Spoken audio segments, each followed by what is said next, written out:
Africa, listen closely, because what I'm about to tell you is not just news. It is a warning, a revelation, and a turning point that the world never expected. For decades, powerful nations studied Africa like a broken equation, believing that our destiny could be predicted, controlled, or postponed. They thought our nations were too weak, too divided, too distracted to rise in unity. They believed that the future of science, technology, and innovation would always be imported into Africa, never built from within, but they were wrong. Because on November 17th, 2025, something happened in West Africa that shattered the old assumptions and forced the world to redraw its mental map of power.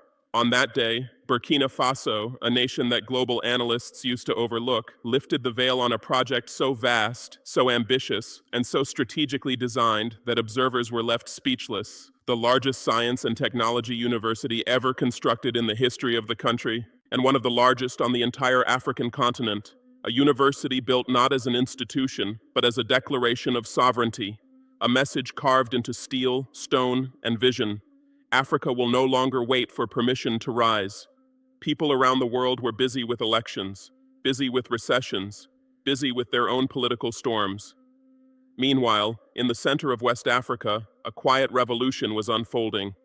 A revolution built with concrete, solar grids, laboratories, innovation domes, and a clear belief that the future belongs to the nations that dare to educate their children. This was not an announcement. This was not a dream. This was not another PowerPoint proposal destined to fade. This was construction, execution, and completion. And when the gates opened, the world finally understood that what Burkina Faso was building was not just a university, but a new center of gravity for African intelligence. Before cameras arrived, before journalists stood in awe, before the region even realized what was coming, the foundations of this massive institution were already taking shape. In June 2024, the leadership of Burkina Faso announced a goal that many called impossible: build West Africa's most advanced science and technology university in less than 18 months, not 20 years, not 10, not even 5, 18 months. People laughed. Critics mocked the timeline. Some foreign observers said it was too ambitious for a developing nation, but while doubters debated, 14,000 workers, engineers, planners, and young Burkinabe graduates worked day and night, rotating in shifts, guided by one belief: Africa deserves world-class institutions built by African hands. By early 2025, the skeleton of the campus rose like a new city, stretching over more than 200 acres of West African soil. And with every tower rising, the message grew louder: a nation becomes powerful when it invests in minds, not masters.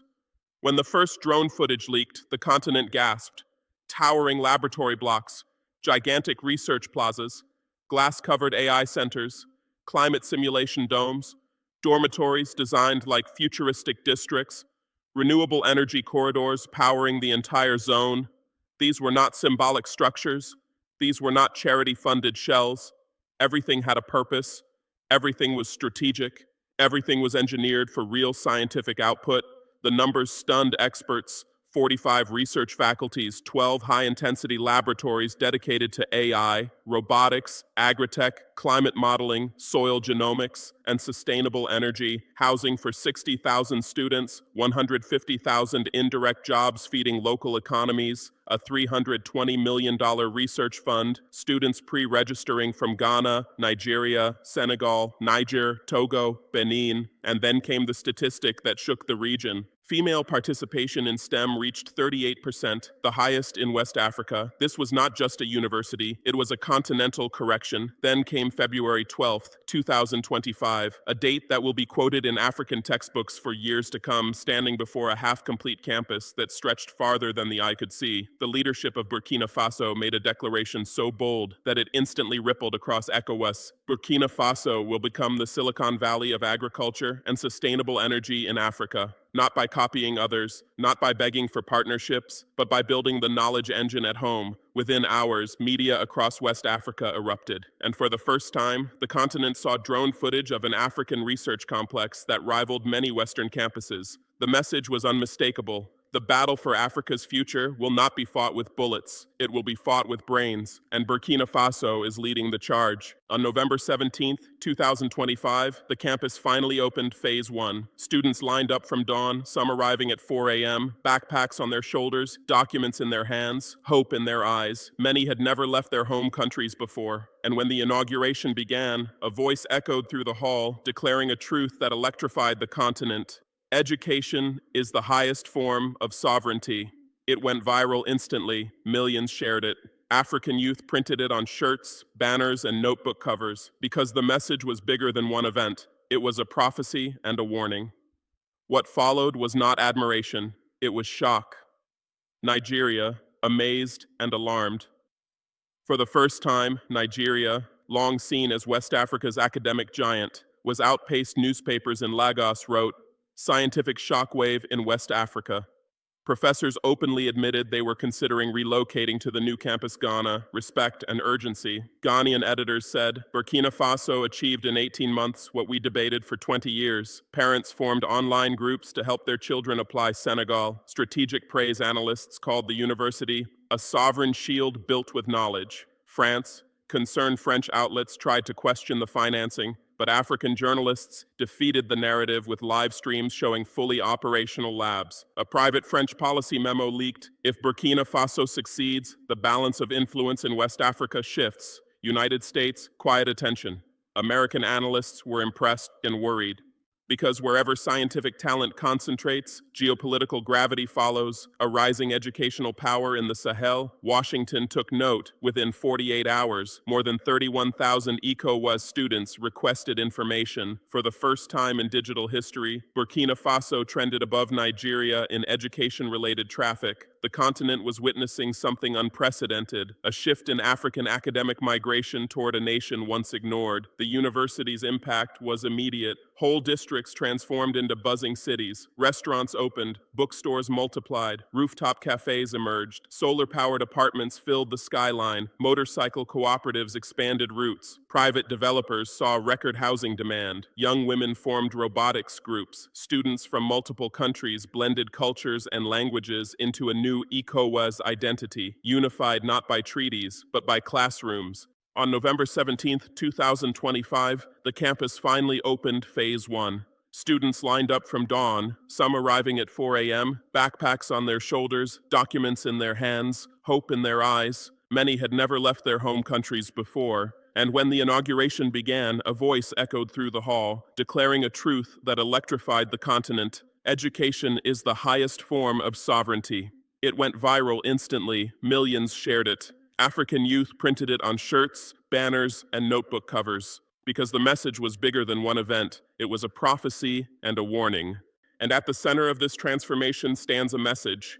We did not ask for permission to dream. We stood up and built the dream ourselves. So if this story inspires you, share it. If you believe Africa deserves leaders who build rather than beg, follow this journey, because what happened in Burkina Faso is bigger than one campus. It is a sign, a signal, a spark, and soon, the continent will feel the flames of a scientific renaissance that no one saw coming.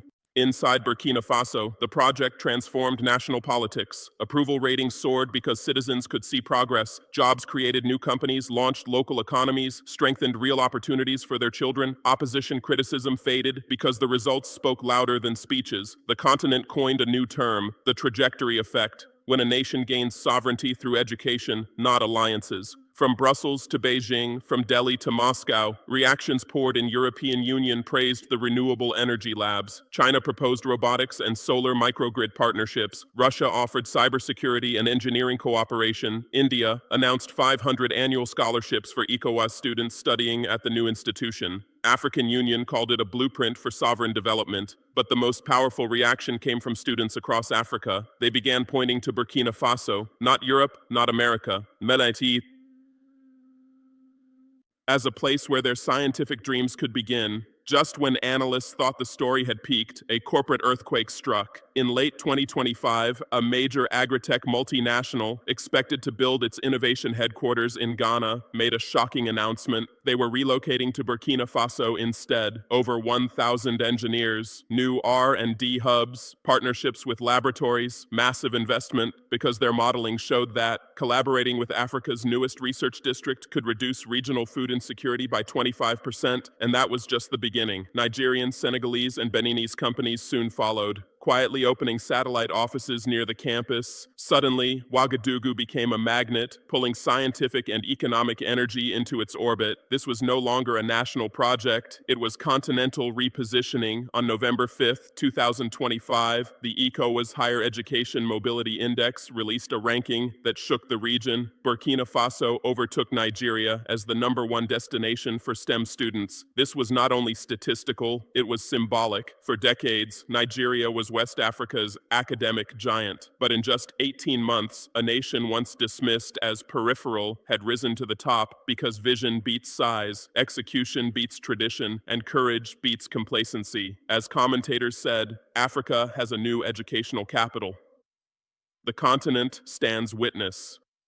As the sun sets over the futuristic campus of this new university, its silhouette sends a message across Africa. Nations are not transformed by handouts. They are transformed by the courage to build. Burkina Faso is not suddenly perfect. It still faces challenges, but for the first time in decades, the nation is not reacting to the world. It is shaping its own future through laboratories powered by solar grids, through classrooms filled with ambitious youth, through scientific programs built with purpose, not dependency. A new identity is emerging, a new path, a new African belief system.